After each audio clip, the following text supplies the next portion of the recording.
What's up guys, Justin here with TheSketchUpEssentials.com. So in today's video, a quick tip about turning off section fills inside of SketchUp. Let's go ahead and just jump into it. Alright, so we've got this example model that I've downloaded from the 3D warehouse. It's one of the houses created by Paul Wall. So he's created a ton of different houses, and so yeah, if you want to download this and follow along, you can definitely do that.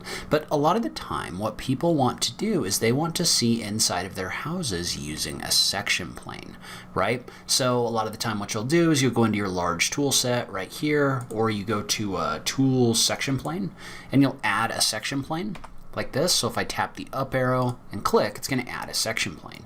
However, what happens a lot of the time, depending on how your model is modeled, is you may get this like black section fill in here, meaning that you can't actually see the inside of your building. So that's in there for a reason. We can talk about that in a second, but notice how even if I move this up and down, I'm still getting parts of my model like blocked off, right? So there's a couple ways you can fix this. So the first way you can fix this is you can just go up into your view settings and toggle the option for section fill. So if we turn our section fill off, notice how we can now see into our house just fine. Side note, you can also toggle your section plane off so that you don't see that in your top-down view. So that's a quick way to fix that if you need that in this viewport. There's a better way to do this if you're saving a style though. So let's say, for example, that you had a construction documentation style like this one. Right, so we're going to go into the style section of our tray.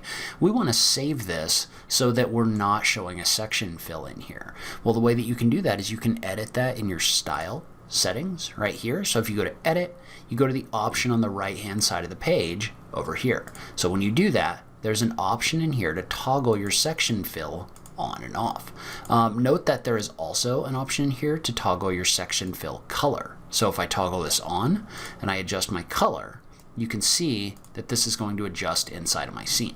But in this case, what we can do is we can turn this off and then click on this button right here to update our style with changes. And so in this case, what that's doing is it's not changing our default style. What it's doing is it's creating a new style up here. So it's calling it construction documentation style. But now you can access that quickly inside of your style setup.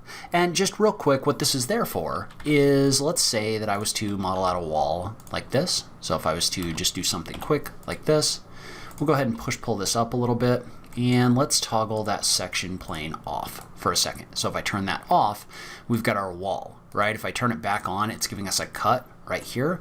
Well, the idea behind this is that we can use this in order to basically adjust the color of the fills inside of our walls. So if we wanted our walls to show up as totally black, what we would do is we would just adjust this inside of our construction documentation style so the fill was turned on and the color was black. So the idea behind this is that we can use this in order to create these kind of like fills inside of walls and other things that we're cutting. You can definitely do that, but a lot of the time you just want to toggle that off. So this is a way to do that. So this is one of the many skills that I teach inside of the SketchUp Essentials course. So I've created an in-depth step-by-step course designed specifically to teach people how to use SketchUp. And we talk about things like this and how we can use them in order to create construction documents and layout, other things like that. There's a ton of other topics in the course, and there's also live calls that you can get on to ask your questions and a community forum. So if that's something you're interested in, I will link to that on this page. If you have any questions about anything we talked about in this video, leave a comment down below. And as always, thank you so much for taking the time to watch this, and I will catch you in the next video. Thanks, guys.